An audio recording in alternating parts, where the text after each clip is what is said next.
Membahas tentang organel sel. Yang pertama itu ada nukleus.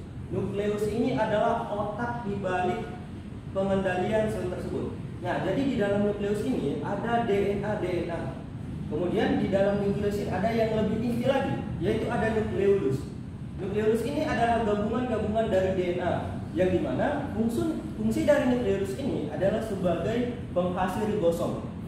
Ada dua jalur yang akan dilewati oleh ribosom. Yang pertama akan terperangkap di retikulum endoplasma, yang kedua akan tersebar bebas di sitoplasma.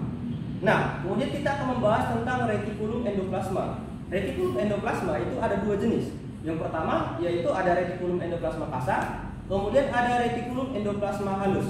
Nah, jadi kan tadi si nukleolus sudah menghasilkan ribosom akan ditangkap oleh retikulum endoplasma kasar. Itu disebut retikulum endoplasma kasar ketika si RE menangkap ribosom. Nah, sedangkan retikulum endoplasma yang tidak menangkap ribosom itu disebut sebagai RE halus karena tidak ada ribosom di dalamnya.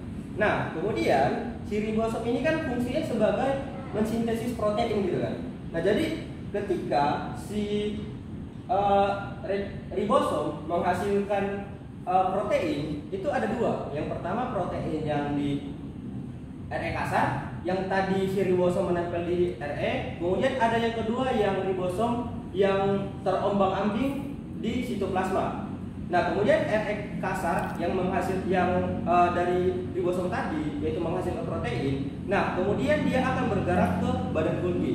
Nah, setelah di badan Golgi, kemudian badan Golgi ini ada ciri khasnya, yaitu yang pertama dia berada di tepi, di dekat membran sel. Hal ini karena dari badan Golgi ini nantinya akan dikeluarkan lewat membran sel.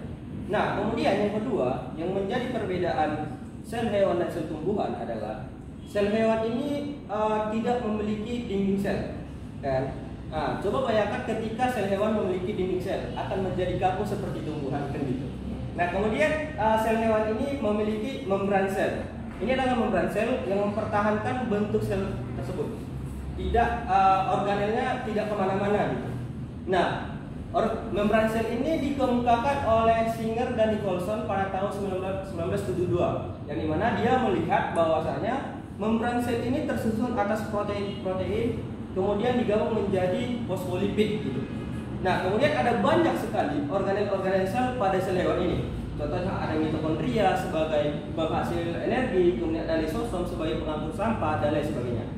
Mungkin cukup sekian presentasi dari saya. Saya mohon maaf jika ada kesalahan dalam hal pengucapan. Taufiq wal hidayah. Assalamualaikum warahmatullahi wabarakatuh.